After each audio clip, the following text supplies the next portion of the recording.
200 plus days a year, we are on the road. You got kids, they grow up, you're not there. Your wife, she's sitting home. What's she doing? Don't know. Your husband, he's home. What's he doing? Don't know. You get home, you've been gone, you're tired, you're beat up. You're not done, it just starts. Now you gotta be super husband, you gotta be super wife, you gotta be super dad, you gotta be super mom. It's not an easy life.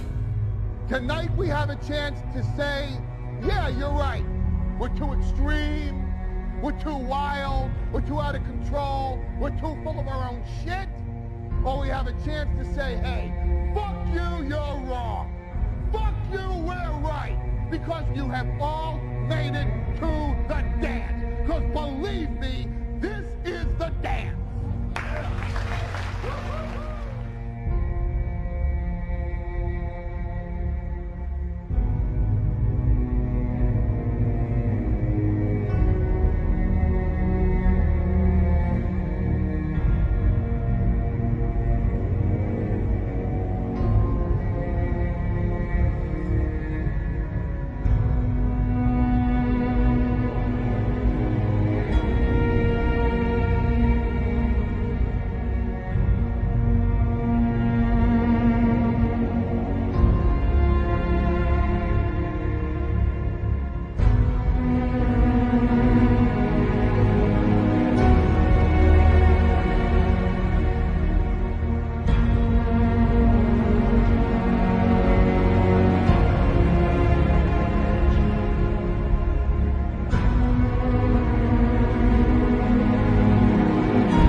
This is very real Tell to me how real it is to you. This is how I support my family.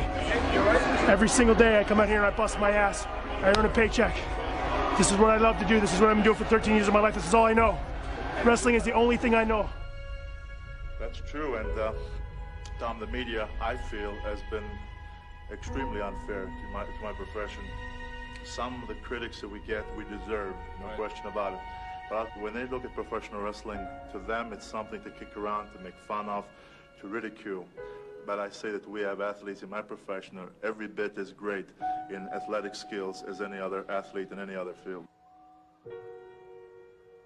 Talking about the greatest intercontinental champion that ever lived, the honky-tonk man is out of line. Yeah, because I am the greatest intercontinental heavyweight champion that ever lived, and I'm the greatest professional wrestler that ever lived, and I'm living now, yeah.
steered away one by one.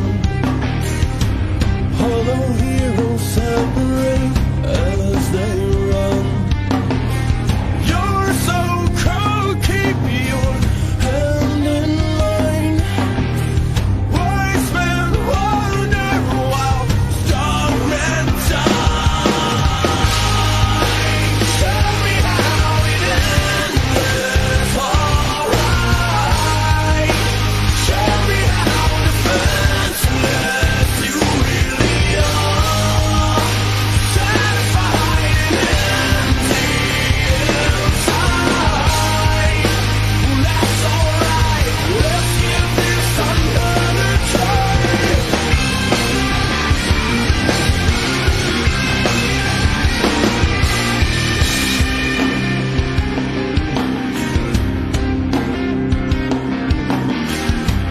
If you find your family, don't you cry. In this land of make-believe, dead and dry. You're so cold, but you feel alive.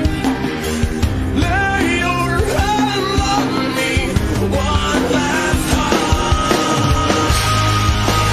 Tell me how it ends, alright. Show me how defenseless you really are. Satisfied and empty inside. Well, that's alright. Let's give this another try.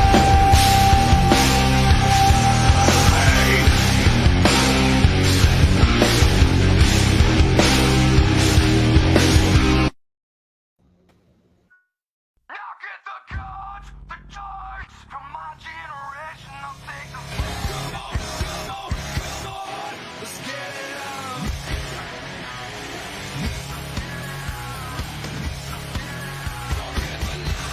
The money, we're in this together and do it all. They say that nothing's forever, and they refuse to see the change in me.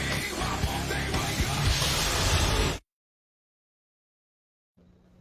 Welcome to Monday Night Raw, commentaries uncensored, brought to you by Pro Wrestling Paradise.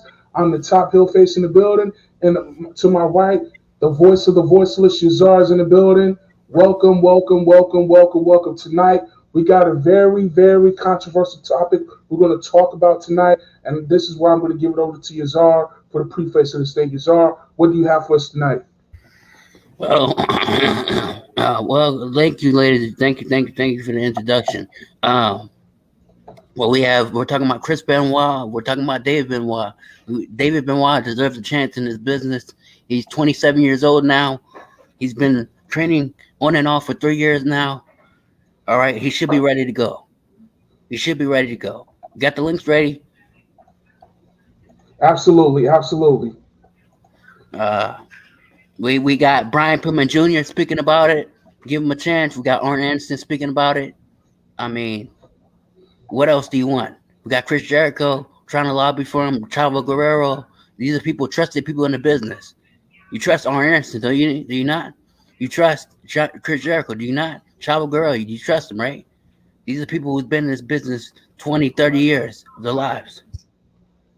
Absolutely. And here's the thing, like the kid, he's young, but he's not getting any younger. The kid is 28, 29 years old, was born in 1993. He pretty much grew up watching his father in the business and promotions such as ECW, WCW, and WWE. Now, we all know the tragedy that befell Chris Benoit and his family back in 2007. We're going to talk about all of that tonight because the question remains, should the past of his father's deeds or misdeeds or alleged deeds or the lack thereof keep him from getting in the business? This has been the ongoing topic since David Benoit pretty much came out in the public going far as back as a few years ago on the Dark Side of the Ring documentary on Vice TV. So we're going to get into this thing, but yes, we're going to get a word from Brian Pillman. All right, we're gonna get a word from Brian Pillman and what he has to think about David Benoit being in this business. All right, so let's go ahead and play this. You're one of those guys, a lot like Killer Cross, because I'm 35 right now, and I know what you're going to say, but you barely look 32. But I've been watching since around since 1990, and I always can tell who's got it and who doesn't. And you look at people like Killer Cross, he's got it, and I do think you're one of these guys that just has, like, you've got the personality factor on top of the fact that you can actually wrestle. So you're just like, this guy's fucking cool. He's not some geek who got into the industry. He's a cool guy. Yeah. So yeah, that's one of the things where it's like, were you comparing me to Killer Cross? I would put you in the same group as him. Like this is one of the guys to look for. Absolutely. And I'm just kind of getting started and creating my own mystique, something sort of akin to what he's built for himself, because he is one of those guys that you look at him and it's like, okay, we got to have him. You know, we got to have him on this show. We got to have him in this capacity. And that's what it's all about. It's all about being undeniable to the point where a company can't realistically say, you know, we can live without him. You know, you want them to not be able to live without you, be undeniable. And that's what I'm all about. You know, I'm following in my father's footsteps, but I'm also creating my own path in this business.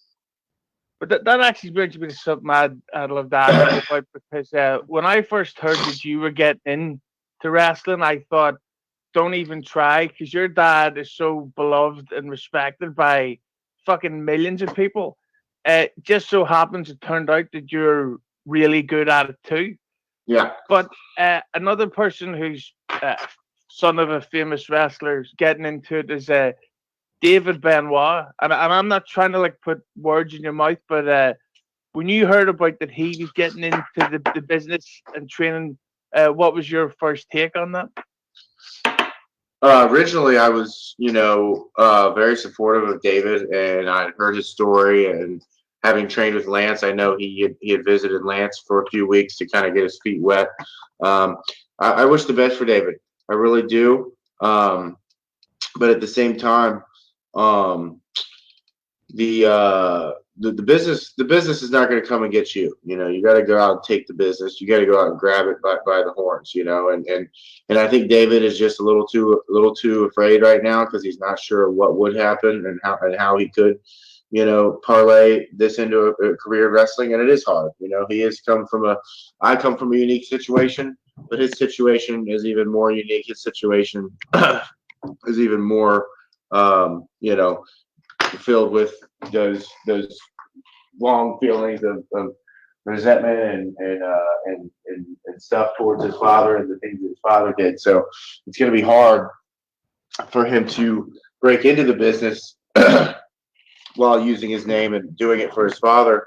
But at the same time, if he did that with unwavering hard work, if he did that with the absolute, all of his heart that he could put into wrestling, I think the wrestling community would take him in, and I think he would be able to do something with his life. But because he's afraid to go all in, he's afraid to really quit his job and really sell his soul. You really have to sell your soul to this business. You're talking about a guy like Vince McMahon that runs the WWE. He wants to hire soldiers. He wants to hire guys that are willing to go to battle for him and to put their neck on the line. And so if you're half-assed into wrestling and you're not all the way in, you're going to have a hard time succeeding, whether you're David Benoit or Brian Pillman Jr. or Scott Hall's kid. You got to be all in, and this is a business you got to really sell your soul to.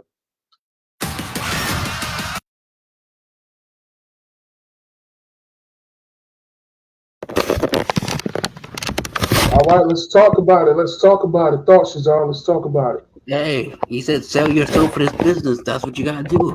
They've been saying this. Hey, you gotta sell yourself for this business. You gotta quit everything. I know a lot of people have done that, but I think, hey, they've been always for the oil reserves, so that's good money. Right, absolutely. And one thing that David Benoit touched on is being from a unique situation. Brian Pillman Jr. has really made a name for himself in the past year or so with his tenure on AEW. Even though he's not in any title picture right now, he has really, overcome that hurdle of, wondering if he can wonder if he's going to be ostracized or not because of the situation with his father. We all know the tragic story of Brian Pillman going back to the 90s.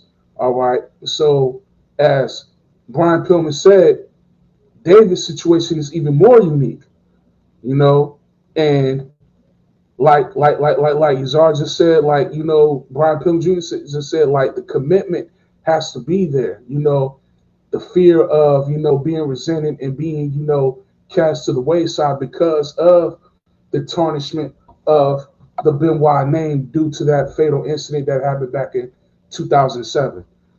So fear, anxiety, those things can take a toll on the mind, and it could cause you not to be as committed as you want to be. And here's the thing: you can love something so much and still not be committed. It's possible, and that's an internal thing that David Benoit is going to have to overcome. Brian Pillman also mentioned that he's got his feet wet with Lance Storm School in Alberta, Canada, and also he's been traveling with Chris Jericho, and then he's sat down under the learning tree of the Hitman Bret Hart. So he has legends around him: Dean Malenko, Arn Anderson, around him 24/7. So you would think that by now David Benoit would be ready to go to storm head this thing, but there's definitely something keeping him back. Old Ghost is what I put in this title headline advertising this podcast here tonight. And you got to understand something. Like myself, I got my feet wet in the industry back in 2008, 2009 in Ring of Honor. And I stayed there up until 2010, 2011. Injuries came and it set me back a little bit, and I haven't got back in wrestling since. But the experience there, I will never ever regret it, because when you love something so much, it's like you have to get your hands on it. But the thing is, you have to be committed. After my third injury, I wasn't really committed anymore, but I still loved wrestling. You understand? So this is why I have Pro Wrestling Paradise. This is why Yazar, has his platform. This is why Big Brian, who's in the chat now, what's up? He has the Boxing Story 206 page on YouTube. So, us three loving sports combat, wrestling, MMA, boxing, we do our best to give you the right content. And not only that, but we also do our best to put the information out there that's key to these wrestlers' lives and why things are the way they are. Because Arn Anderson says let him wrestle. Chris Jericho says let him wrestle. Everybody's saying let him wrestle. The question is, does David Benoit want to wrestle? Does he want to wrestle? Because like Brian Pillman said, you got to work for it. You got to sell your soul for it. Now, let's talk about the context of selling your soul. Because I myself, facing myself as somebody who look things as more than what they are, just like with this whole thing with Chris Benoit and Nancy and Daniel, all right, which we're going to get to in a little bit. But since Big Brian just came in the room, I don't know if you've been watching before you came in, but what's your thoughts on David Benoit trying to get into this business, or the hesitation to get in this business, or the lack thereof?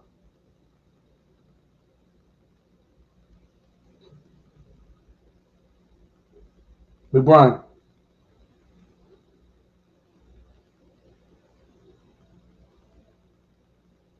You on mute, buddy, if you're trying to speak.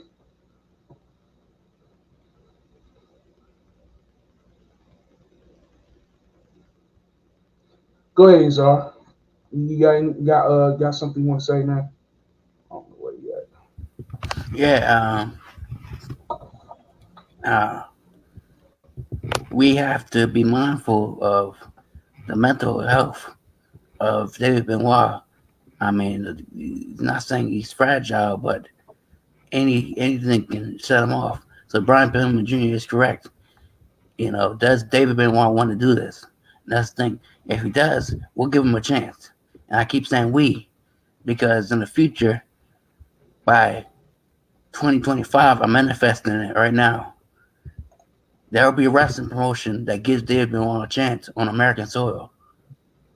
I'm not saying the name of the promotion. I'm not saying the name of the promotion. We'll get into that later. But yeah.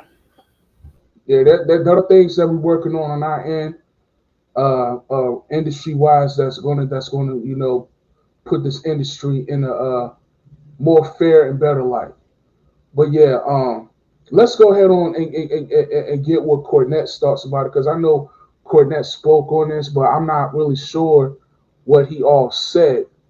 This is a 7-minute video, but we're probably not gonna get all of this for time's sake, because other things we want to get into. But this video is 2 years old, and this is from episode 123 of Cornette's Drive-Thru, and Brian Last is asking Jim Cornette about Chris Benoit want to get into this business. And shout out to Jim Cornette, man. He's a legend, very underappreciated by a lot of lip-tard wrestling fans out here, to say. But yeah, I emailed him to try to see if we could get David Benoit on here tonight, but things didn't fall through with people's schedules.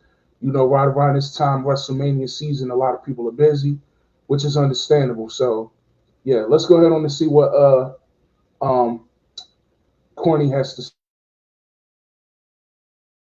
Our next question, Jim, sent in to cornydrivethru@gmail.com from Jared in Ohio. And this question was sent in by a lot of different people. So this is going to answer it for everyone. Okay. Recently, the son of Chris Benoit, David, did an interview, and he spoke fairly openly about his aspirations to be a pro wrestler. He also spoke a bit about the tragedy regarding the day his father killed himself, his wife, and his son. David also mentioned that he was interested in working under the name Chris Benoit Jr. Ooh. What advice would you give him in regards to his pro wrestling career? And would you advise him to discuss the murder/suicide? Or do you think discussing it and using his father's name will cast too large a shadow over what would be his career as a wrestler? And then he gives his own personal thoughts on this, but let me go to you for your thoughts, Jim. Well, I haven't even seen David as an adult. So I don't know, physically what he looks like, size, etc., athletic capabilities, either. But just on the concept of, so I can't advise him, no, you shouldn't be in wrestling because you're not big enough, or I don't think you'd be, or whatever. This is just the concept of Chris Benoit's son being a pro wrestler as an adult. I can't say he shouldn't be. If the genetics, or the whatever, were transferred, he might be a very good one. And you should never say that somebody shouldn't be able to do something because of something that their parents did or somebody in their family or whatever. I definitely think you can't use the name, because that puts, it's hard enough in the wrestling business also to get in and get over. And I know he may be proud because everybody close to the situation, yes, nobody's happy or can excuse or whatever what Chris did, but everybody who really knew the real him and for the majority of his life, I would think he was somebody that you would want to honor. Yes, I understand that, especially being his son, but because of the publicity, because of what happened, that's an automatic. I don't think anybody would book it. Well, yes. What am I saying? Some people would book it. They book the poor kid that's challenged and does the stunts or whatever. Some people will book anything, but no big, responsible, legitimate company. They may book the son of Chris Benoit, and they may even reveal that he is and refer to that. But I don't think they'd book a Chris Benoit Jr. I don't think he should use that name. if he wants to use David Benoit, that's going to be hard enough anyway. I might, if I was him, I might try out, well, you can't keep a secret. I was going to say maybe put a hood on and get some experience and test the waters and see if this is for you, but nobody can keep a secret anymore. Guys used to play pro football, would wrestle in their fucking hometowns under a mask and nobody would know to make extra money. Now, you can't hide anything. Yeah, I can't say he shouldn't unless he's just not good enough that it would be, kind of just a fruitless task. I think he should try it if he wants to. I think he obviously should stay away from all the various things that he should know now are mistakes in a wrestling career, but I don't think he can use the name. Do you? I don't think he could use the name Benoit. I mean, let alone Chris Benoit Jr. You can't. Yeah. I mean, you can't do that. O.J. Simpson Jr., Charles Manson Jr. I mean, just well, all right. Yeah, I mean, fuck Adolf Hitler Jr. We're reaching a little bit here. Well, no, we're not reaching. The guy did some heinous shit that can never be forgiven, never be forgotten. Well, yeah, but I'm thinking that you probably would find even a few more people that would book Chris Benoit Jr. that would book Adolf Hitler Jr. So where there is still some level of fucking. Well, look, they'll book the Invisible Man. I mean, there are guys today that'll book. Well, I wouldn't use that as the litmus test, but I think it's I don't know. I mean, you hate to tell someone, hey, you really want to do something. You're other than like Marco Stunt. You hate to tell someone, hey, you really want to do something. You shouldn't do it. I've never seen him. I don't know how big he is. I don't know if he's a big guy. Well, that's the thing. If it was just going to be a deal where I want to be a wrestler and because, my father was, and I want to follow in his footsteps, if that's the only reason that he's getting trained or booked and everybody can see at the start that there would not be a reasonable expectation of him being a good, serious pro, that's one thing. But, if he could really fucking do it and do it well, he shouldn't be penalized. I mean, that's the thing. He shouldn't be penalized. Yeah. I mean, it's a tough thing, though, because, he looks a lot. I've seen pictures of him facially. He looks a lot like his dad. And his dad, I mean, I can't watch a Chris Benoit match to this day. I get upset. I get pissed off. And, it's really tough. It's real. I don't know.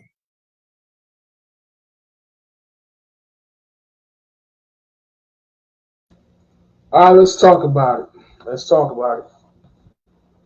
Oh man, that was a lot. Shout out to Brian Last and Jim Cornette for their honesty, man. When you think about it, it is very tough.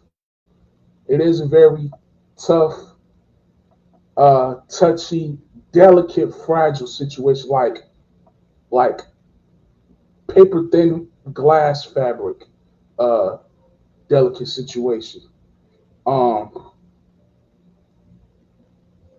Jim Cornette, for the most part, is not denying that he shouldn't get in the business, but he is saying because of the name, the weight of the name that's behind the name Benoit, it's going to be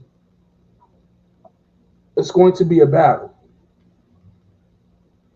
And like I said earlier, not just today, but like I was telling you all week, about Benoit, is that there are going to have to be certain things put in place to get Benoit over with the fan base in wrestling.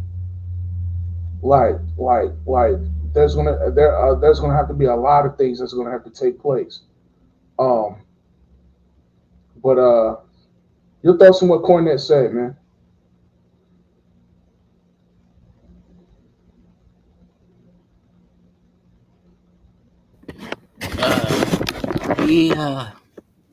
He spoke truth. Cornette is a straight shooter. Dave Benoit, I think he can get into the business, but it's gonna be difficult, very difficult. But someone just needs to give him a chance. I guarantee you, someone give him a chance, the floodgates will open. That's what I think.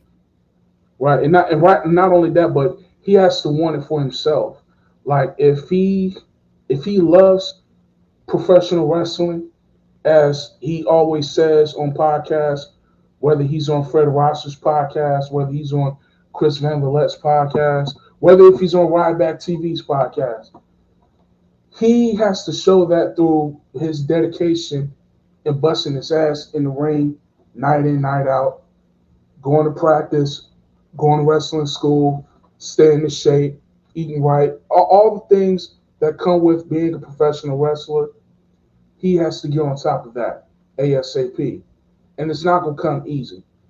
They're not going to cut him a break. If anything, I would expect for people like Arn Anderson, Benoit, Malenko, and whoever else that's within the circle to be 10 times as harder on him than anybody else that's a second, third, or fourth generation superstar that's currently in this business. Not because just of his last name, but because of the mountain that he's going to have to climb on his way up. All right? We're not talking about him grasping for any imaginary brass rings or anything. We're not talking about him, completing some impossible feat that no wrestler has done before. We're talking about him establishing his name within professional wrestling. Not his father's, his name. He alone, with his ability, with his talent, and with his essence, is going to have to recreate the name Benoit. He's going to have to do something that's going to redefine what a Benoit is. All right? Because that ghost is going to follow him no matter what. That devil on his back is going to follow him in the business. We can't deny that. You understand? There's going to be assholes out there because you got the cyberbully trolls all throughout the damn internet wrestling community. This is why our motto over here is fuck the fans. They're going to bring it up. They're going to talk shit. And he's going to have to be able to be in the mental mind state to say, you know what? I'm not my dad. I'm David Benoit. You understand? I mean, for Christ's sake, Chris has been dead for 15 years. Nancy, Daniel, they've been dead for 15 years. When do we say, okay, David is still here? All right, David needs a chance to at least redeem the Benoit name. When do we say, okay, here, kid, we're going to do everything in our power to say, here, you want to be a wrestler? We're going to give you the tools to be a wrestler. When do we stop bringing up this stigma? And I know it's going to be hard to do because, I mean, for God's sakes, it's a triple murder homicide, suicide crime that has been done here. And we're going to get into that tonight because what a lot of people don't know is that the evidence on that crime scene don't add up. Even Atlanta PD earlier last year, have talked about reopening the Benoit case because there are things in the case that just did not add up. All right.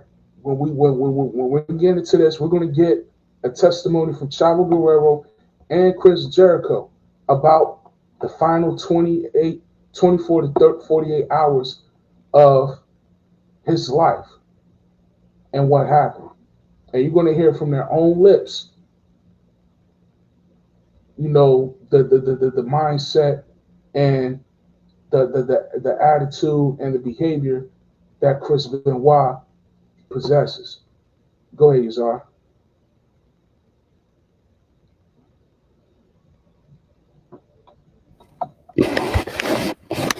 Yeah, you be yourself. That's the organicness, right, of this business. You have to be yourself. Be comfortable in your own skin, and don't let people get to you because there's sharks in this business. The shark's ready to tear him down. There's people already tear him down. He's been teared down for the last 15 years. They've been wild. So that's why he should come in as a heel. Forget being a babyface. People are gonna hate you. Hate him back.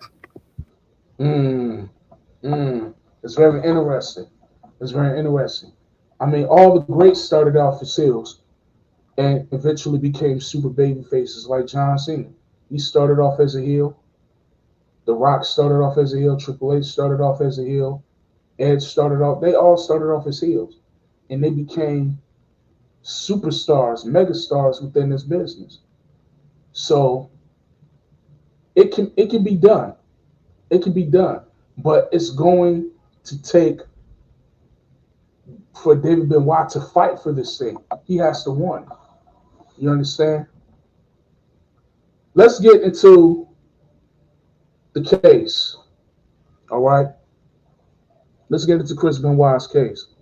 Now, for those of you who know, 2007, Chris Benoit in his Atlanta home was found dead along with his wife Nancy Benoit and his son Daniel Benoit.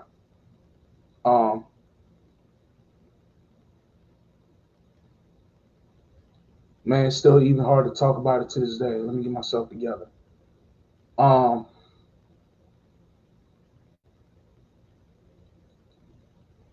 we're about to bring to you here is some commentary done years ago. Matter of fact, it was done right in the light of when this incident happened by a man who gathered all the evidence from the news tabloids, gathered up all the witnesses who spoke on this, and he used critical thinking because he wanted to show people, okay, Benoit loved his kid. He loved his wife. And yes, him and Nancy was going through problems. I mean, what married couple don't? But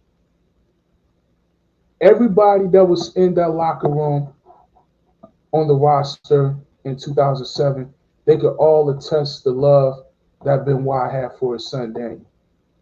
This is why this murder homicide does not make sense. And people always want to blame CTE. Concussions. I got 2 concussions. I haven't went on a rampage yet. I know people that got more concussions than Benoit ever had. They haven't went off the rails and killed their whole family and killed themselves.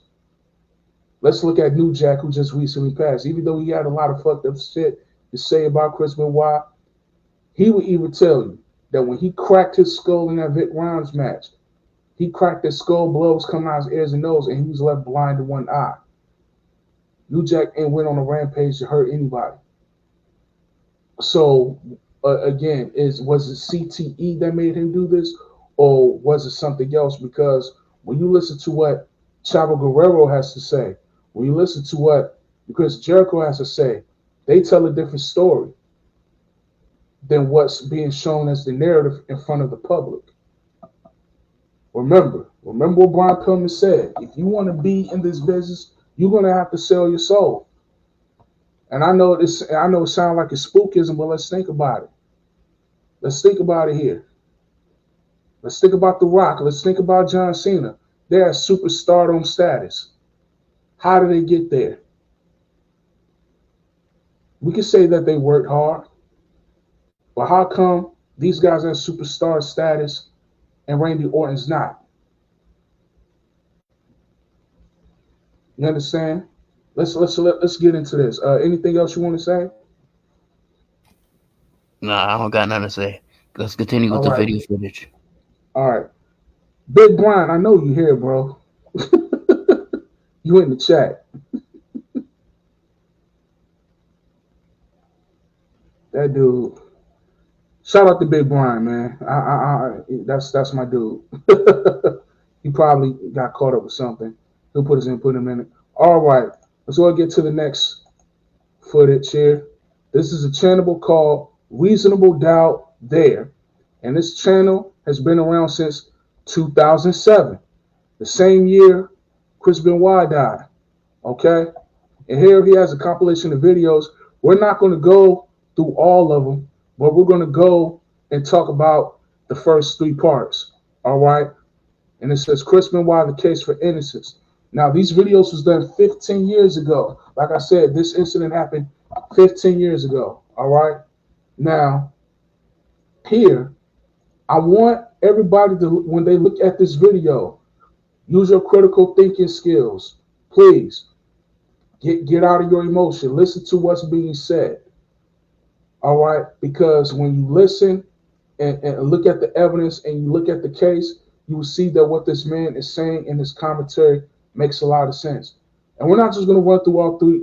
Well, it's 4 parts. Excuse me. I thought it was 3 parts. It's 4 parts. We're going to run through all 4 parts. But after each part, we're going to break it down.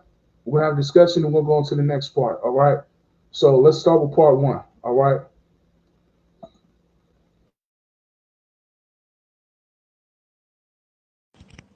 A week ago, Christopher Michael Benoit, a Canadian professional wrestler who performed in ECW Extreme Championship Wrestling, WCW World Championship Wrestling, and WWE World Wrestling Entertainment, committed suicide after murdering his wife and their 7-year-old son Daniel in their Georgia home in America. The investigations are 100%. The confirmation is out. Hold on. Is there evidence there? Is there evidence beyond reasonable doubt?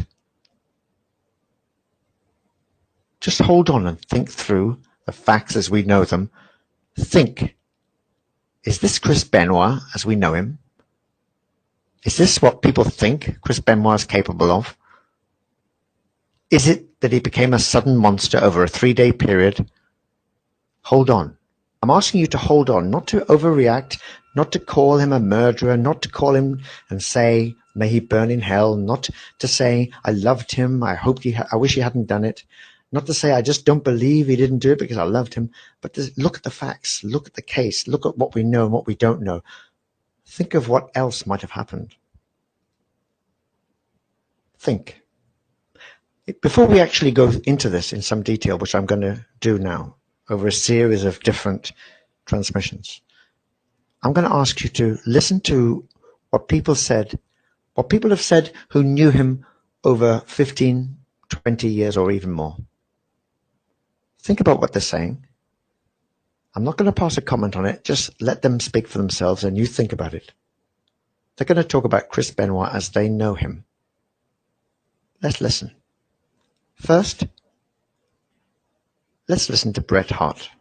Everyone that knew Chris didn't know him like this. He was somebody that was a really good, loving man that was respected by everybody that knew him. This is not something, I never saw him ever lose his temper, and I never saw any kind of a violent nature in Chris at all. He was always a caring, really, good guy, and I know that through all the times that I knew him, he loved his family, and I don't know where this came from. I don't know how it happened. Now let's listen to Chris Jericho, Y2J. What does he say? That's what makes it so difficult, is that you can't make sense of it, because the guy that I knew, that I loved, was such a loving, polite, good, friendly, heartfelt, genuine man. Probably the most honest, heartfelt man I've ever met. And like I said, someone that I looked up to and always kind of emulated as kind of, like I said, as an inspiration. And that's why it is so hard to try and come up with some semblance or shred of reason.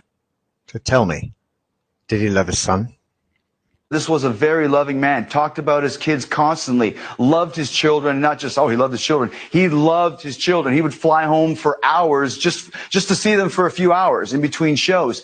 And that's why it's so hard, not just for me and his family and all the people he influenced within the business, but for the millions of fans that he entertained for 22 years worldwide. We're all searching for answers.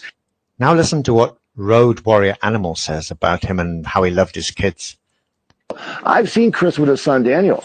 Chris loved that little boy. There's something else. Right, Road Warrior Animal. How about Roid Rage? People say it's Roid Rage. You've seen Roid Rage? Is it like this? Is Roid Rage like this over 3 days, 2.5 to 3 days? I've seen Roid Rage, and to me, I think it's a crock what O'Reilly's doing and everybody else trying to get these ratings on and calling it Roid Rage and everything else. I've never seen a 48-hour Roid Rage. Most roid rages I've seen have been 5 minutes. They're blown. Oh, I'm sorry for blowing up, and that's it. And when something like that happens, it's definitely overused where your blood pressure's up and you're blowing a cork. So, Road Warrior Animal, you know Benoit. You've known him for years. Tell me, these text messages. People say he sent these text messages. Are these typical of Benoit? You know, my brother is vice president of operations for the WWE, my brother John.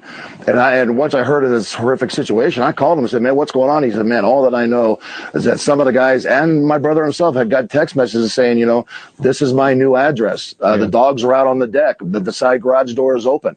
Just plain one-liners like that didn't make any sense and were so unlike Chris Benoit. Chris Benoit, you got to understand, in the ring was the most detailed guy and the ultimate professional in his life. Every time we saw his family around, he was phenomenal dad. This just totally blows me away. Right. It's been a week now since Benoit died, together with his wife and child. The overall assumption is that Benoit did it. While a few people have given some fairly weak reasons as to why he may not have, most people, very emotional because they've seen that a child has died and that his wife has died, and that because the police have come out and explained, well, we think that's what happened, have basically immediately assumed that Benoit did it. I want to look at some possible reasons why he may not have done it. I've thought through this for a week. I've compiled a series of detailed information that matches the diary of the timeline. And I want you to think about it. Think objectively. Don't make a decision. Cut out your preconceptions. Think about it. This is a detailed analysis, and I hope I get some sensible comments in return. The key thing is to find the truth. If he killed his wife and child, he's at fault. Whether he goes to hell or whether he doesn't is immaterial. It's an awful, horrendous thing that he did. But hold on. Did he? In this analysis, I'm going to look through many aspects. It's going to cover more than one video. I'm not going to introduce lots of images of him flying through the ring or coming into the ring. I'm going to ask you to just calmly think about what I'm going to say. I'm going to answer a series of questions that until now have not been answered. At least I'm going to try. The first question is, why would Benoit want to kill his son, who it is almost unanimously acknowledged loved? He loved that son, according to Chris Jericho, according to Bret Hart, according to anybody who knew him more than 10, 15, or 20 years. He loved that son enough to come back multiple times, just to come back, to fly back to see him for an hour or two. Why? Secondly, I'm going to answer this question. Why would he want to kill his family and himself just before a world title match at Vengeance for the ECW belt? One of the only world title belts that had eluded him to date. I'm going to answer the question, how could empty beer cans, we're looking at 10, been found in Benoit's home, and even wine near Benoit's body, if it is well known that he was relatively disinterested in alcohol? Why did Chris Benoit send multiple copies of the same SMS? Why did Benoit appear groggy and tired when he spoke to co-workers at the WWE? How does this sudden and unexpected tragedy fit in with Benoit, seeming happy and optimistic according to people he met only days before, and in a photograph taken only hours before? Why is he discovered hanging? Why is his wife discovered tied up?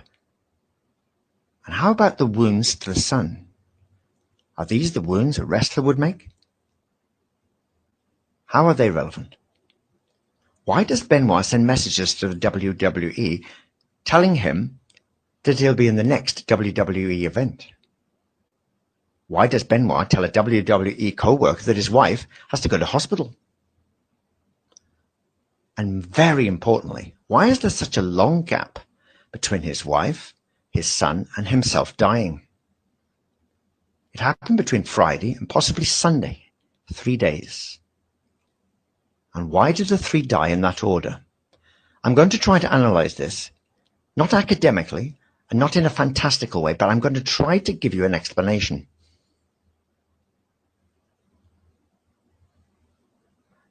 If I'm correct, When the toxicology report comes out, there will be no alcohol in Benoit's body, despite the empty beer cans in the home and the half-drunk bottle of wine.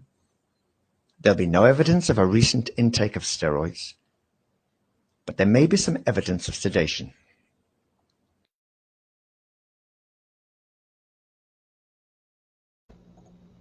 Let's talk about it.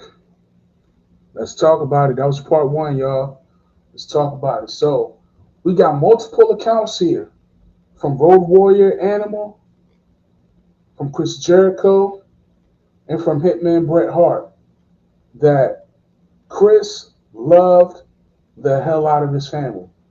That he will fly back home in between shows for maybe just an hour, 2 hours, just to spend time with his son. So you can imagine the lack of sleep that this man gets, all because he loved his family.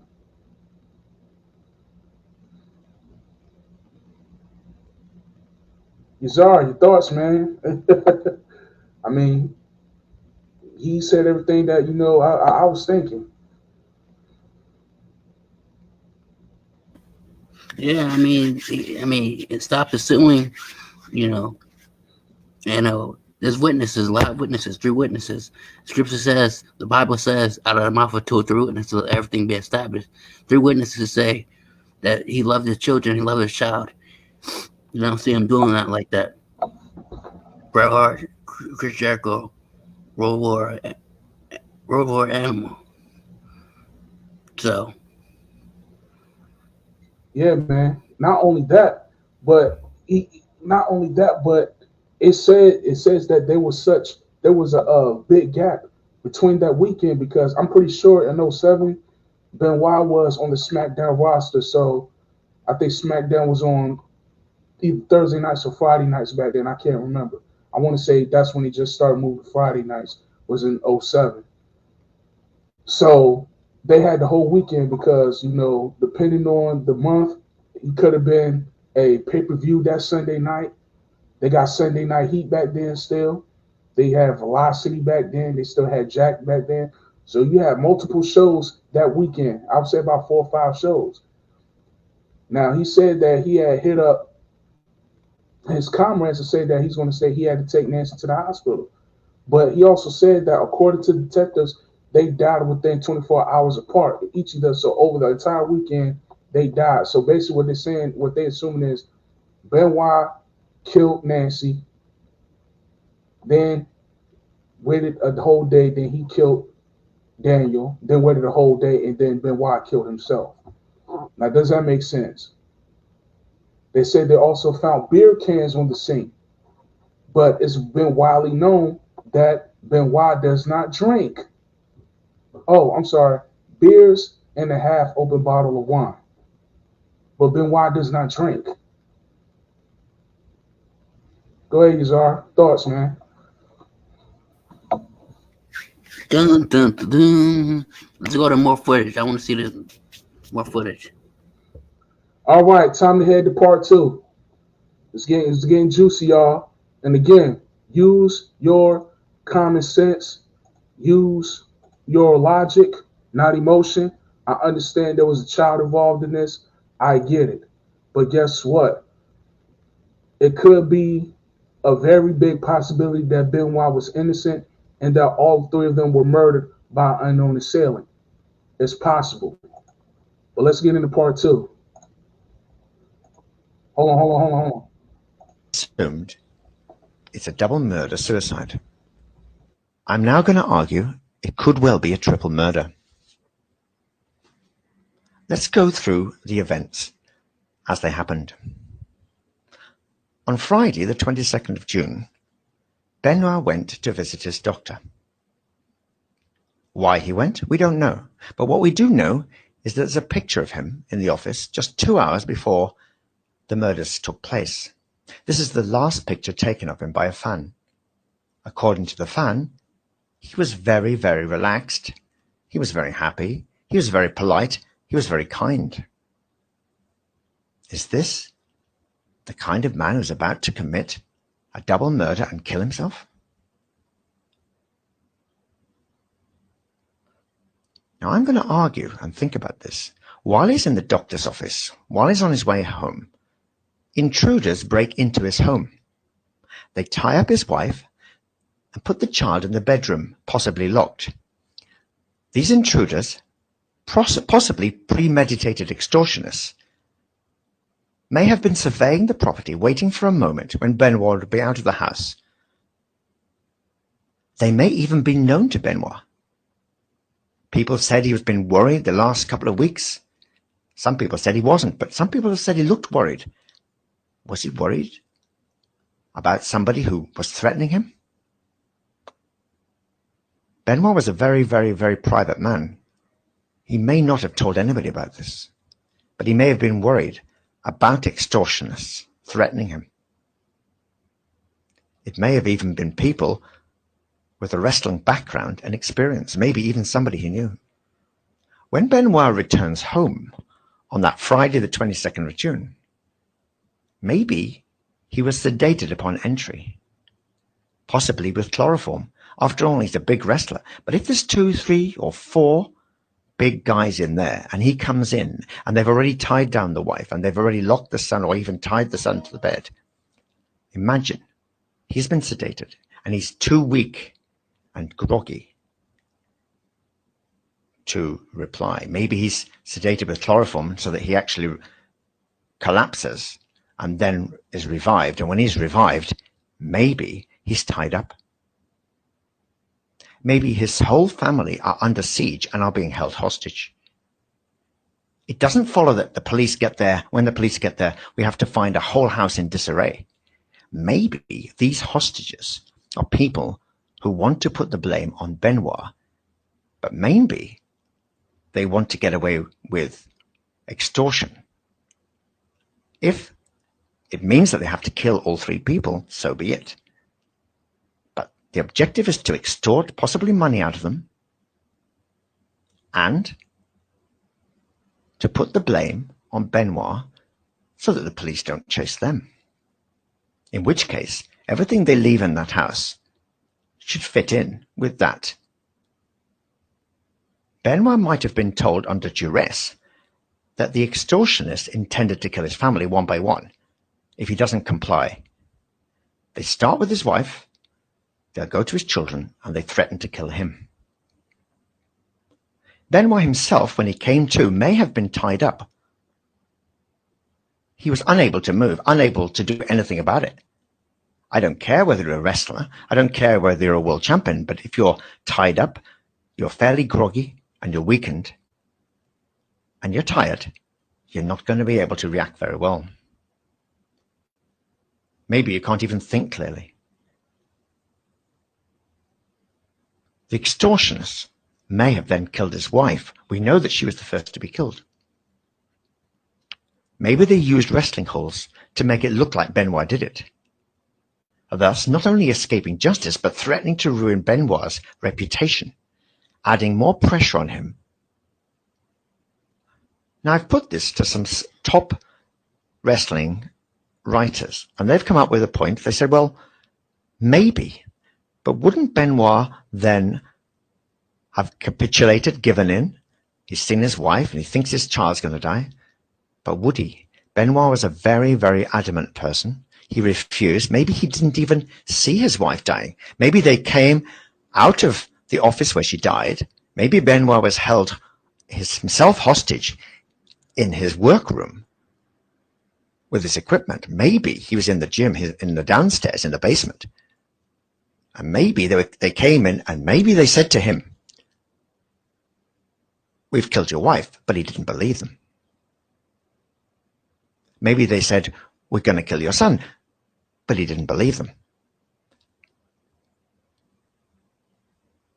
Then on the 23rd of June at 3 p.m., a co-worker receives a voice message from Benoit stating he's missed his flight and has overslept and will be late for that night's Beaumont, Texas house show.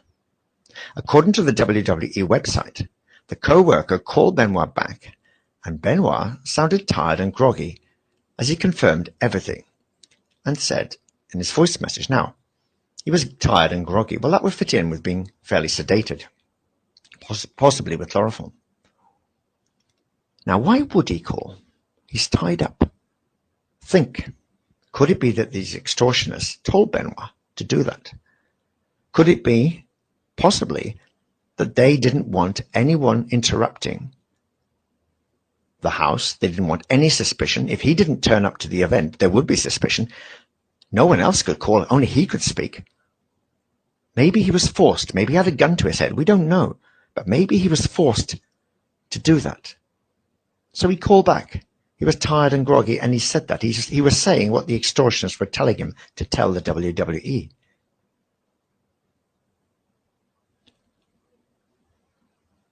So Benoit fails to turn up for the scheduled event. Benoit then complies, possibly complies, but is tired from the length of the extortion so far and comes across as tired and groggy because of the chloroform. At 3:42, it's almost 15 minutes later, the same co-worker calls him because he's concerned about Benoit's tone and demeanor. But Benoit didn't answer. Why not? Could it be that the extortioners weren't ready as to what he had to say? They hadn't primed him. They weren't ready. They told him, don't answer that call. At 3:44, Benoit himself called the co-worker and said that he didn't answer the call because he was on the phone with Delta Airlines changing his flight. He said he had a really stressful day due to Nancy and Daniel being sick with food poisoning. Is he telling the WWE what he's been told by the extortioners to tell them? He certainly was probably not on the phone to Delta Airlines. Maybe he had no choice here. It is not in the extortion's interest, if they're extorting, that the WWE becomes suspicious, because these extortioners might need more time to extort before anyone checks on the premises.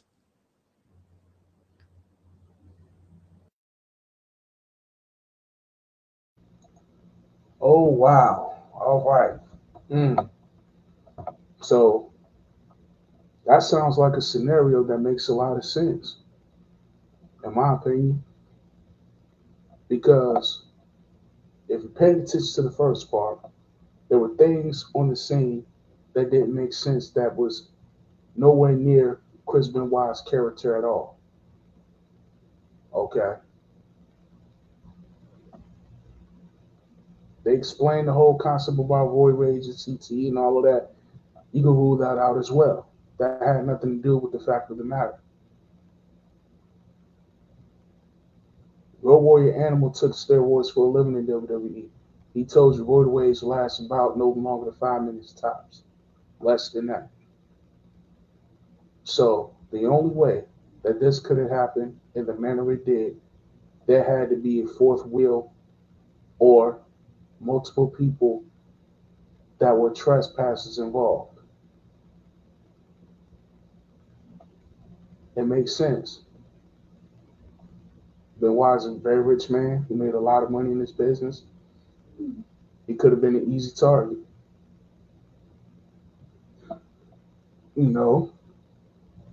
But it's not a random attack, so we can rule that out as well. Somebody knew Benoit personally for them to do what they did in this light manner, to kill all parties involved and shift the evidence around to make it as if he was responsible for all of this. And I know you may say, oh, this is a conspiracy theory. Stop it. Just get over it. Let your hero rest in peace. No, it ain't got nothing to do with that. Like, you could go do the research for yourselves, wrestling fans. The case is being reopened for Benoit's murder, homicide, suicide incident. So, what do you think about this scenario that Reasonable Doubt just gave you, Jar?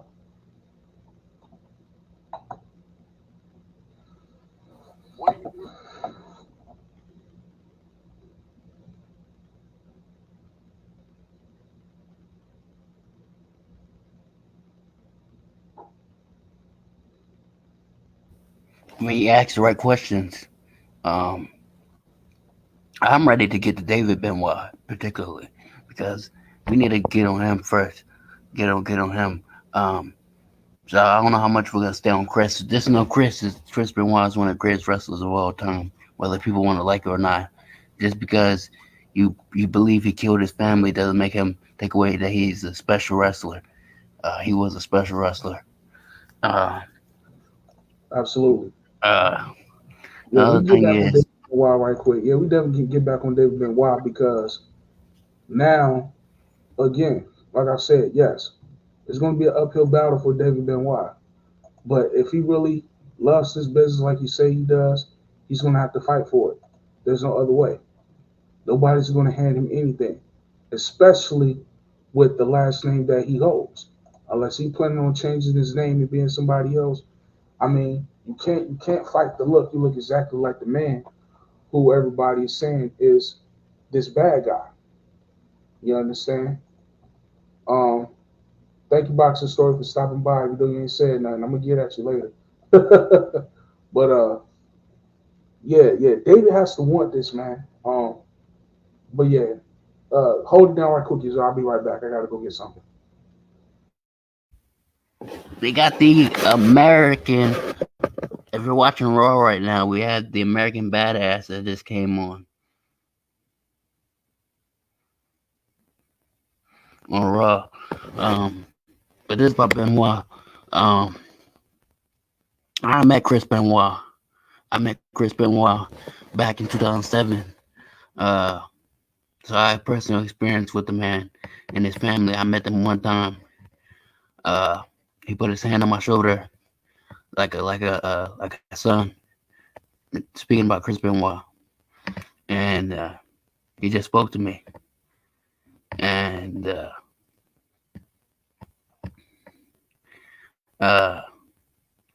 then I seen Nancy. She had a beautiful angelic smile, and then little Daniel. Yeah, I seen them before the passing.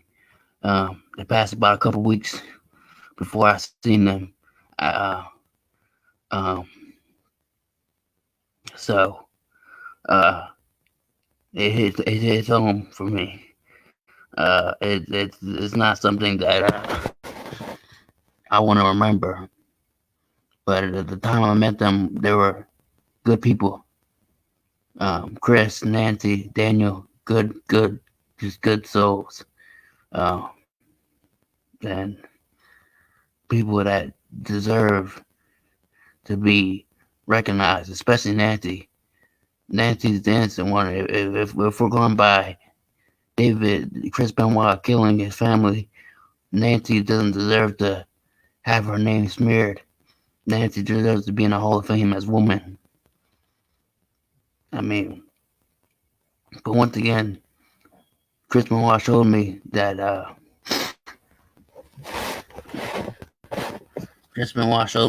he was a kind human being when I met him. And I was about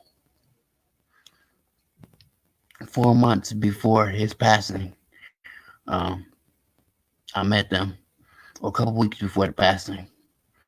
I'm not sure, but I met them. Him and his whole family. I'm not sure if David was there, but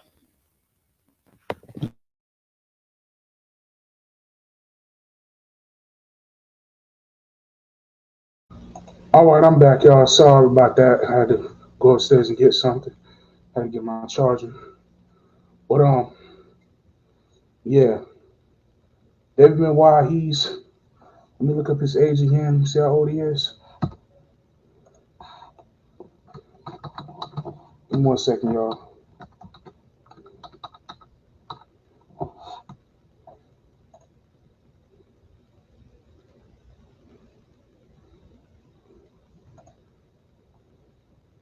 Okay, David Benoit is 29 years old. All right, he was born in 1993. So he'll be 30 soon. Okay? I mean, you got people that start wrestling at 30. There's no shame in it.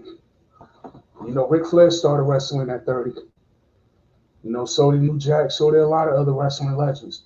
So he has time. But he has to want it. He has to work hard now. You understand? He can't wait till time passes by to want to do something. That's why, myself, Yazar, other people that's not here on this podcast, we're willing to work with this young man. He can definitely contact us through this podcast. He can definitely email us. I already sent my email to Cornette and Arn Anderson. If you want to get in contact with us, we can definitely work out something, because we believe in people getting their fair chance when the whole world is against them for no reason. We definitely believe in that. If you need that motivation to get somebody to help you train, we can do that. You understand? But the thing is, you have to want it for yourself. Nobody else can want it for you.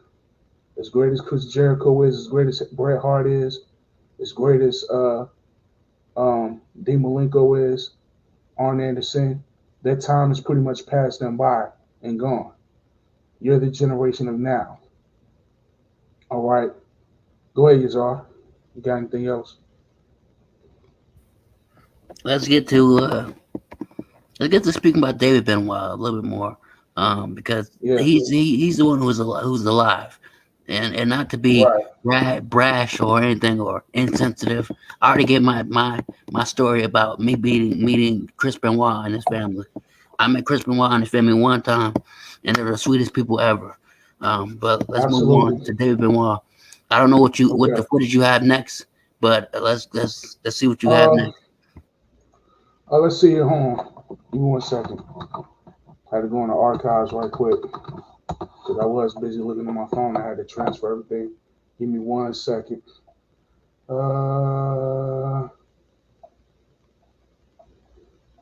Let me.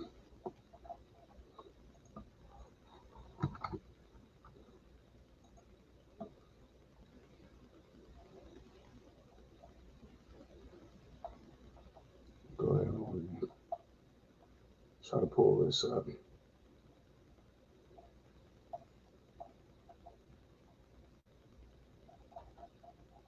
Okay, that's what I'm gonna have to do. Go here. Sorry about that. Y'all. Fuck, I just had it. Where'd it go? Damn it. Sorry about this, y'all. Oh, here it goes. That's what I want to show you. I'm going to show you. So he already got his gear straight. So it looks like he had it in his mind that he wants to wrestle. You understand? So here's mine. Look at those bad boys. There you go. Fucking custom made there, boy.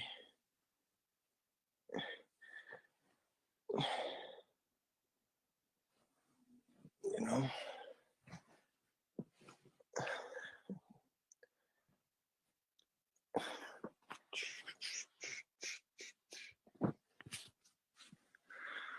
You know, fuck. The business is, you know, here you go. I watch WWE for Natalya, Sasha Banks, and Kalisto, and the Good Brothers. And you got me hyped. Here you go. Still going. Yeah, don't leave me alone, Taryn. Still going. Yep. Single. Yep. Here we go. WrestleMania 23 tights.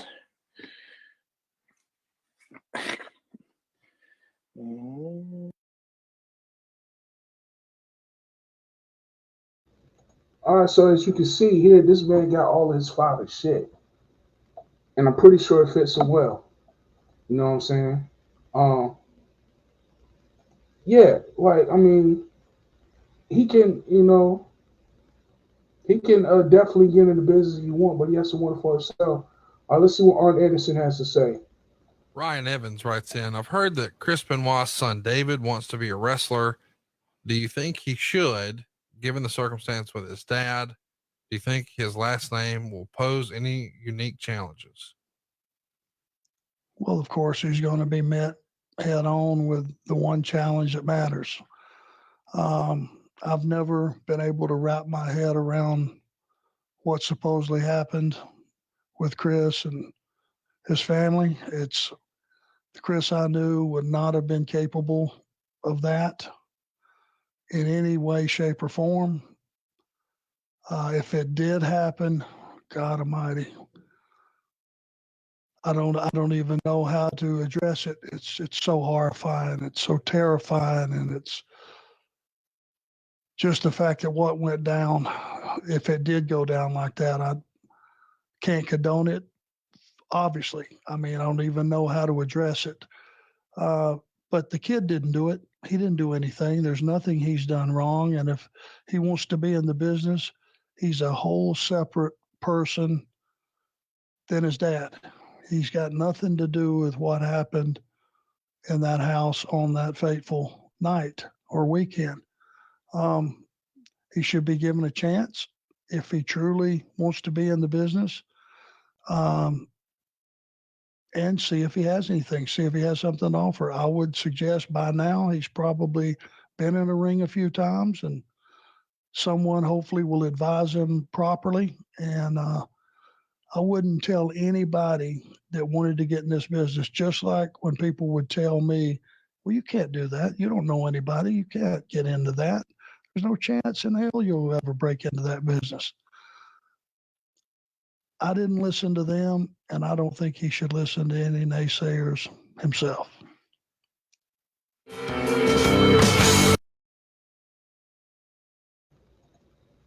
All right, thoughts, Shazar. Thoughts on what the enforcer had to say, man.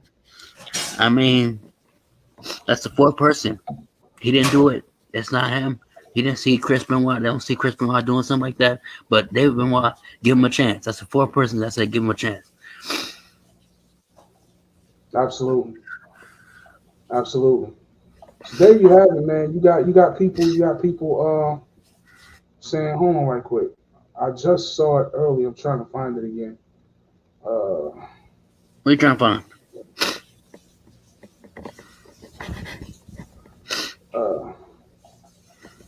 It's a clip where he said he wanted. There you go. Yeah. No, that's too short of a clip.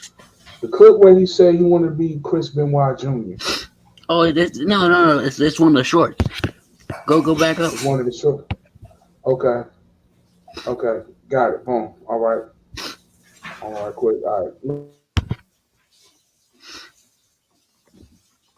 Oh, wow. You're David Chris Benoit or Christopher Benoit? Yeah, I could legally use it. They can't come after me, so. That's true. Do you think you'd ever wrestle? Yeah. As Chris Benoit? Yeah. Really? Not as David? No. Oh, that's interesting. Yeah, I think it'd be cool. Or would you be Chris Benoit Jr.? Yeah, man. I got the tights and it says Your Benoit tights? with the claw. Oh, wow. Yeah. Wolverine. Yeah. Wow. Oh, wow. You're David Chris Benoit or Christopher Benoit? Yeah. There we go. Chris Benoit Jr. That's what he wants to wrestle as. He also spoke about putting his dad in the Hall of Fame. That's on one of the shorts. Yeah, I gotta find that short. But yeah, he said he want to wrestle as Chris Benoit Jr. That takes a lot of balls, man. That takes a lot of balls. But hey, if he wants to take on that challenge, I don't see why not. Like I said, like we played earlier with Jim Cornette. It's somebody out here crazy enough to book it. You know what I'm saying? It's somebody out here crazy enough to book it. That would be us. Sure. That would be us. Let's just admit. Yeah, that'll be us. Let's bring it out. Yeah, we'll book it. You know what I'm saying? We don't give a shit. Controversy means money. You know, good press or bad press. You know what I'm saying? The point is you're paying attention to it, you're watching it, you're giving us a view. So, yeah. And not only that, but you're giving the kid a chance and he did nothing wrong to nobody. You understand? You know, I mean, what's in the name really? Well, let's think about that. What's in the name really? A name is what you make it.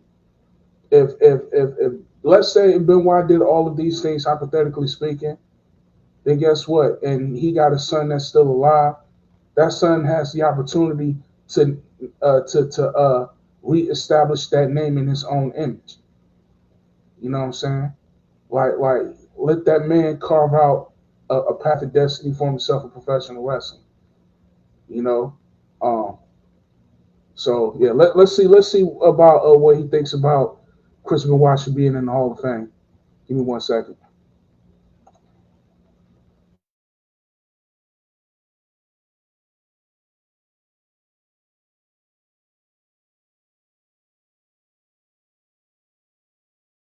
You know, I want him in the Hall of Fame. Do you think they'll ever put him in the Hall of Fame? I think so. Like soon? Like I feel like maybe 20 or 30 or 40 years from now. I don't know. Working on it. It might also, you know, have something to do with what you end up doing in the ring. Yeah, it might. Because, you know, maybe his legacy's been tarnished, but you know, his legacy lives on through you, which is those are big shoes to fill. Bro, they're huge. They are very big shoes to fill. Dude, like I can't, you know, I want him in the Hall. So there you go, man. There you go. He thinks that he should be in the Hall of Fame. You know what I'm saying? I think he should be in the Hall of Fame because I understand something. People got to learn to separate the business from a person's personal life. I think, and this is why I kind of find it difficult to enjoy wrestling in this day and age where you have the social media and just the internet all up in everybody's business 24/7, especially when your name is hot in the street and you're famous. You know, it takes away from, you know, the aspect of kayfabe and just having a character that people love to see in the ring. People have to learn to separate the character from the actual man. You understand? Like again, let's say hypothetically Chris did all this fucked up shit. Yeah, he's a devil for that. But as a man in WWE, he is one of the best wrestlers of all time. It's undeniable. Like nobody can go hard as hard in the ring as the Rabid Wolverine, Chris Benoit. So not only that, but like Chris Van Vliet says, like he got big shoes to fill. You understand? Big shoes to fill. He said maybe you with what you do, you know what I'm saying, and what your accolades in this business could be enough to, you know, wipe that slate clean on Chris Benoit's name and be able to put him in the Hall of Fame. Because let's think about it this way, right? You got a lot of wrestlers in the WWE Hall of Fame and in the TNA Hall of Fame. They're not savory characters themselves. They may not have went along the lines of a triple homicide, murder, suicide, but they have done very unsavory things themselves in their personal life, and they're still praised to this day. You understand? Like for example, Tamina Snuka, right? Now we all know that allegedly her father, Jimmy Superfly Snuka, allegedly killed his wife, right? So should Tamina be ostracized from the business because of what her dad did? Should Jimmy Superfly Snuka be taken out of the Hall of Fame? I mean, hell, they took out Hulk Hogan out of the Hall of Fame for saying the N-word to somebody over the phone in the recorded phone line. So I mean, again, we pick and choose what to be angry at and what to rage at, and I think it's very hypocritical as fans to do so. Chris Benoit for the Hall of Fame 2023. I'm calling it now. Go ahead, Yazar. Yeah, he definitely deserves to go in. I mean, we got Chris Jericho on an updated clip right on top of it, right on top. If you don't see it, talking about Chris Benoit. Right. What's the other clip? Oh, he punched the cop. Clip? The other clip is punch the cop. You said, yeah, this is a clip. It says that David Benoit was to wrestle Dominic. Wow. See, I mean, no, let's click on this. Hold on. Let's click on this, see what they got to say. So I mean, you were Dominic Mysterio, yeah, and I whipped his ass too. I think it's some guy named Steve. I don't even know what indie wrestler doing his schmick. Have you met John Cena? Yes. RKO_Rousey. Nah, I'm at the gym, all alone. Treadmill. You wrestle for AEW. Everyone just wants me to go to AEW, eh? What's the right way right now? I think like 220, somewhere around there.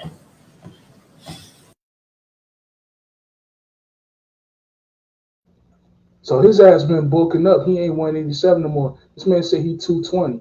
So he legit the same size as his father now. I think he ready. I think he ready. He said, yeah, he'll wrestle Dominic, and he said he'll whoop his ass. So there you go, right? Like, man. Like, WWE, I doubt you watching this, but I'm sure somebody will share this on one of the WWE pages. If you're going to listen to this, if Dominic is a heel right now, if you want somebody that's just as green in the ring as he is, but just a fresher face, and as a second generation superstar, somebody that's on Dominic's level that he can wrestle against, this your man right here, without question. If Eddie Guerrero and Chris Benoit could do it all throughout WCW, ECW, New Japan, and WWE, they can do it now today on Monday Night Raw. Okay? Let's finish this clip. Let's see what else he had to say.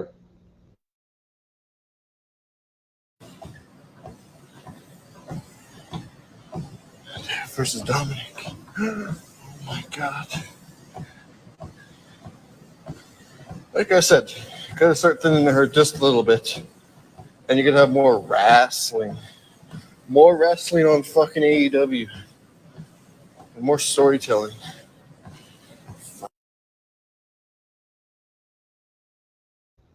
All right, thoughts, man. Thoughts. You gotta be ready to go. We have to see him. We have to see some footage. If anybody will give him a chance to kind of, one thing I say is Jericho. Chris Jericho has a cruise. Jericho Cruise. Put him on the Jericho Cruise. Next time there's a I don't see why not. Like, I mean, you could put him on AEW Dark. You know what I'm saying? Make him enhancement talent. Like, I mean, he got to start somewhere. You understand what I'm saying? Like, he could start with being enhancement talent on AEW Dark, then move up. He could tag team with Brock Anderson. You know what I'm saying? They could be called, you know what I'm saying, the New Horsemen or some shit like that. Like, come on, man. They could be called the New Horsemen or the Enforcers or whatever, man. Shit, he ain't even got to be David Benoit. You could call him Pegasus Kid the Third. You know what I'm saying? I mean, Benoit was Pegasus Kid the Second. He could be Pegasus Kid the Third. If you want him, you don't want him to show his face. AEW is crazy for luchadors. Put a Pegasus luchador mask on him. Nobody ain't gonna give a fuck as long as he can entertain and put on a story in the ring, man. Like, you could cut this so many ways, man. You could cut this so many damn ways. Let me see what Chris Jericho had to say on this Benoit shit. Give me 1 second. And we're gonna get right back to David Benoit. His death in that year, you were close with both of them. When I watched your early years, you wrestled them a lot and seemed really tight with them. I mean, for losing both of them, how did that impact you? And especially the Chris one, like, it was such a bizarre thing to happen that it didn't seem like anyone could have seen that coming. No, I mean, that was what made it so horrible is nobody saw it coming. Mm-hmm. Chris was a great guy, you know, and he was an honorable guy. Like, if I had to leave my kids with somebody for the weekend on an emergency, I would have no problems leaving them with Chris. So, to this day, we still don't know why, you know, and you'll never know why. And, you know, I've heard every theory right? Even demonic possession, like every theory in between. Is there an accepted theory amongst his friends and peers that, and like every theory in between? Is there an accepted theory amongst his friends? You know, and you'll never know why. And, you know, I've heard every theory, right? Even demonic possession theory, right? Even demonic possession theory, right? Even demonic possession, like everything. I gotta stop. I gotta stop right here, man. Oh man, the fuck you know about demonic possession? The fuck you know about demonic possession? You know what? Honestly, I never inquired that to be a theory at all. I've never taken that into consideration. As me, somebody being a spiritual man, being an Israelite, I never considered that, which is crazy. Zar, quick commentary on that. What Y2J just said.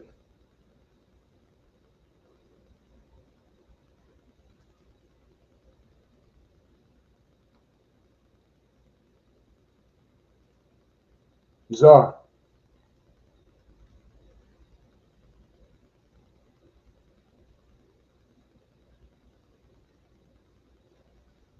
All right, well, I'm gonna go ahead and keep playing this clip, and we can start shot in afterwards.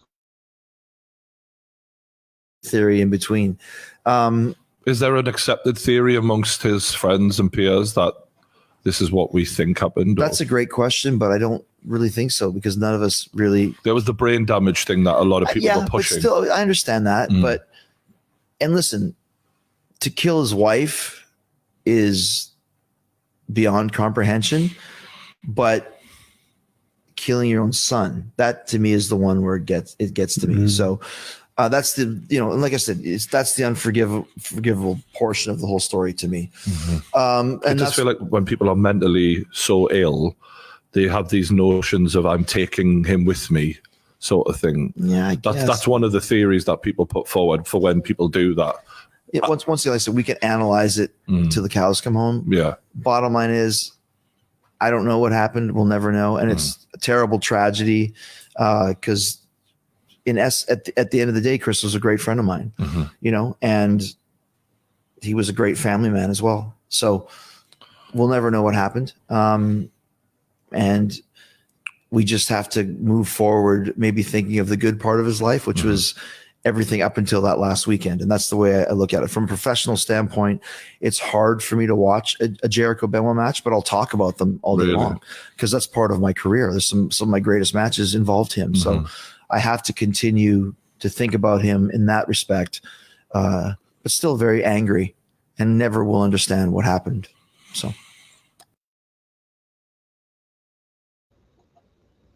Wow. I could tell Chris Jericho was very uncomfortable speaking about that just now. I could tell the look on his face. Like, everybody that was, you know, friends with Jericho, friends with Benoit, Y2J, Road Warrior Animal,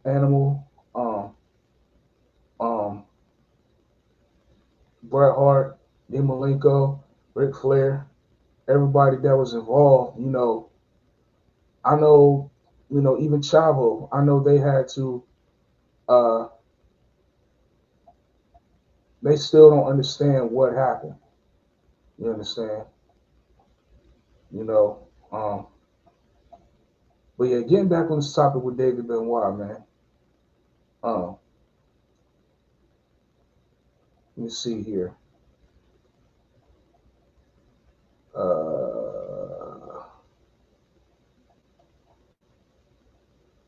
Seeing videos by this dude saying that David is banned from WWE, but why would he be banned from WWE? It makes no sense. No, not more. He can come. Okay. He can. Okay. Yeah. Let's see. Yeah, let's see.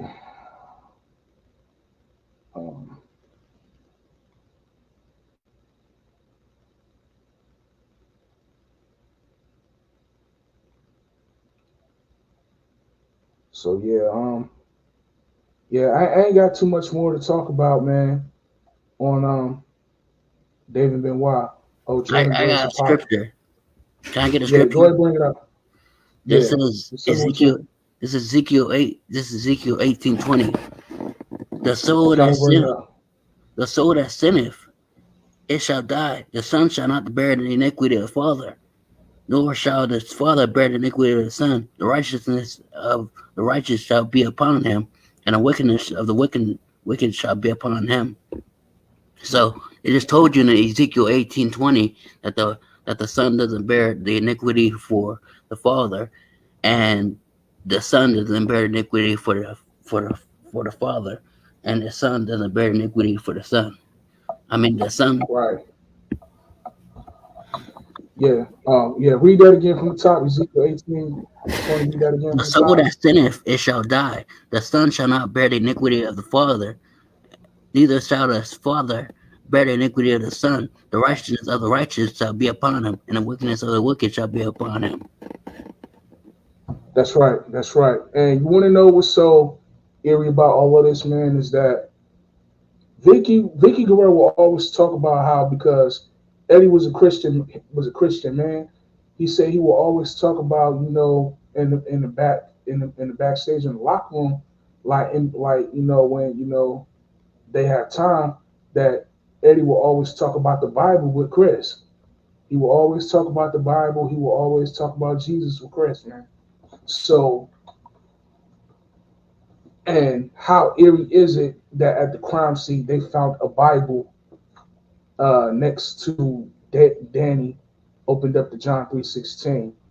This is how we know that this wasn't suicide homicide, because when you look at the football player Aaron Hernandez, he was found dead in his cell with his Bible opened up to John 3:16 as well. This is a ritual that was done here. And if you know anything about the entertainment industry, it's ran by satanic elites. All right. I know a lot of people may not believe that. It's not Illuminati. Just call it what it is. It's witchcraft. All right. There is an elite cabal which runs Hollywood, which runs sports and entertainment. And in order for you to be at the top echelon, you have to go through the rituals. Whatever it is that they want you to do, whether it be humiliation, whether it be you sacrificing your moral compass, doing something that's against your moral values, whatever it may be, they want you to do it so that they can have something over you later down the line. All right. It's no secret that Kevin Sullivan in his career was known for his borderline satanic themes when he had his Dungeon of Doom stable in WCW. Not only that, but Nancy was the ex-wife of Kelvin Sullivan, which Chris Benoit married. And that's another thing I don't like, is how art imitates life or life imitates art, because it was supposed to be an on-screen relationship and it actually turned real. You understand? So when you got the lines that's blurred like that between entertainment and real life, things happen that's not supposed to happen. But nonetheless, David Benoit shouldn't have to pay for the sins of what his father may or may not have done. He's his own man. He's been his own man for the better part of 15 years. All right.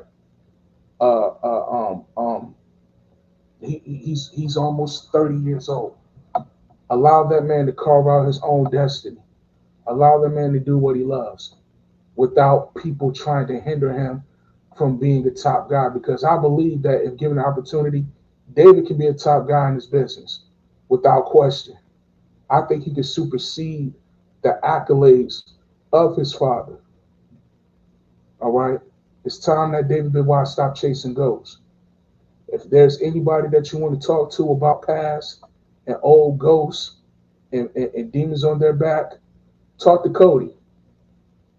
Now, his father didn't do what Chris did, but Remember, his father was always the laughing stock in wrestling, especially in WWE.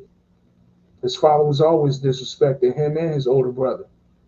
But Cody Rhodes reinvented himself and gave something to the business to make people respect the Rhodes name and hold it to a certain standard now. Now he's on his way to Royal Rumble. He's going to win the Rumble, and then he's going to be on his way to WrestleMania 39 and become the new World Heavyweight Champion. He's rewriting the story of his family name. If Cody Rhodes can do it, David Benoit, you can do it too. And hopefully you'll get this footage, and hopefully this will encourage you to, get motivated and chase your dream and become a professional wrestler. Go ahead, Yazar. Brian Pillman Jr. spoke about fear earlier. And it may be fear that David Benoit hasn't, maybe having these years. 15 years he's been have to deal with people speaking about his dad and his family in a negative light. But once again, David Benoit doesn't look at his father as a murderer. That was evident in the Chris Van Vliet interview. It's evident in the Ryback interview. It's evident in the Fred Rosser interview. David Benoit, all he wants to do is wrestle. But if the opportunities don't come, what's the point? What's the point? He got his gear made. So we'll see what happens. I think he deserves an opportunity. I think he needs a positive group around him, group of people around him to speak life into him, because life and death is in the power of the tongue. Proverbs 18:20.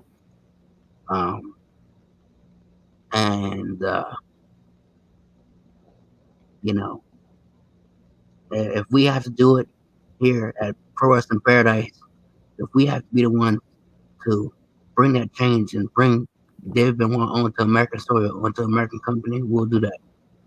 Manifesting in 2025, High Rises Wrestling is going to be off the map on the floor, and we're gonna bring David Benoit in. We're manifesting that. Absolutely. By then he'll be what, 32?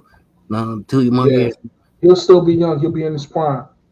So yep. So DDP started at 36. So there's nothing you can't do. There's nothing you can't do, man.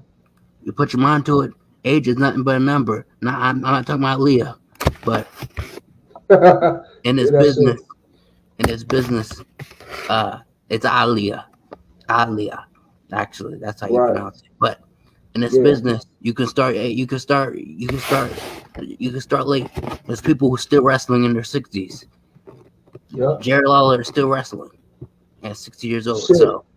Terry Funk didn't retire until he was 78. You know what I'm saying? And this guy is known to be the hardcore king of professional wrestling. This is the same guy that was getting wrapped up in barbed wire and getting lit on fire and blown up in the 80s. That's where AEW tried to do that whole exploding ring film. They got that from Frontier Martial Arts Wrestling. It was poorly done, but that's where they got that from. They got that from Terry Funk. But he wrestled up to 78 years old. You know, you got Ric Flair still trying to go in the ring. So, I mean, there's nothing you can't do until you put your mind to it. All right. Anything else? Because we're moving up to 2 hours.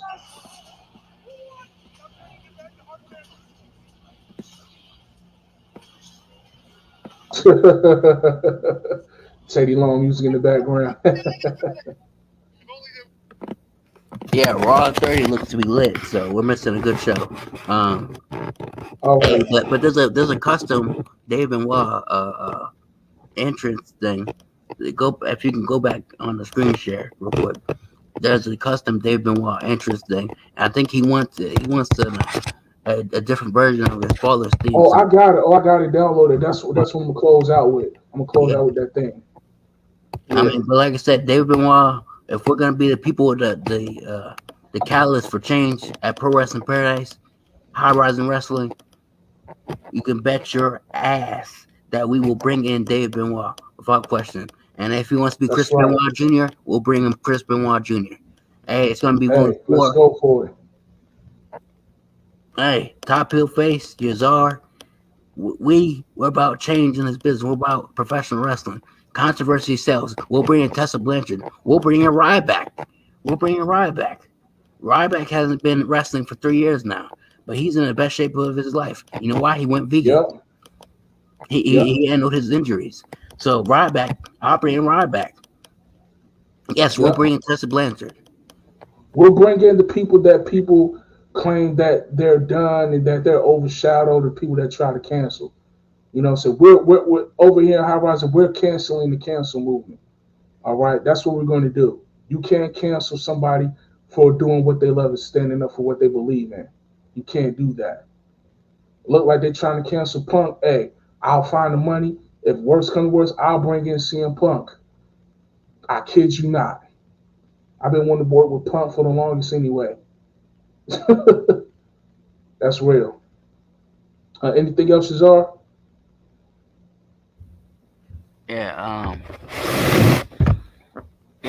Pray for David Benoit, his safety. Pray for his mental is in the right, his mental faculties in the right place, because it's hard having all that negative energy. But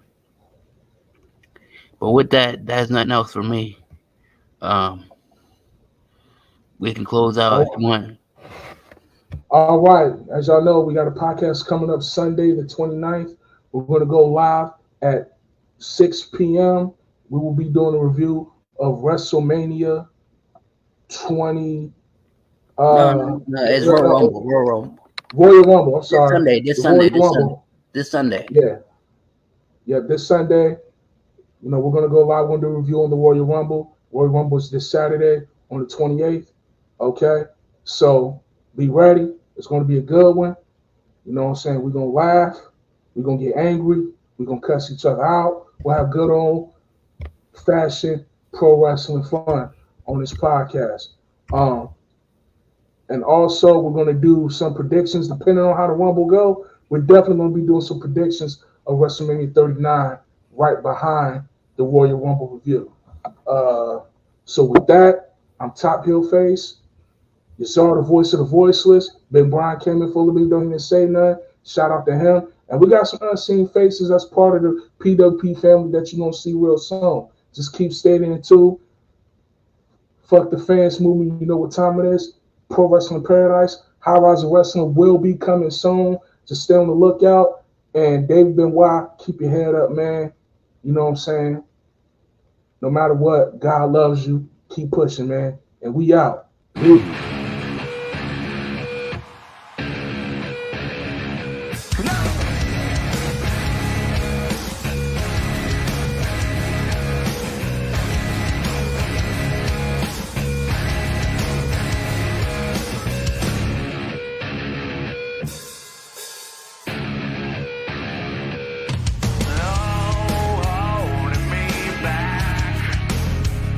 Well, I'm not sure if I'm around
Oh, before I go, I got some bad news.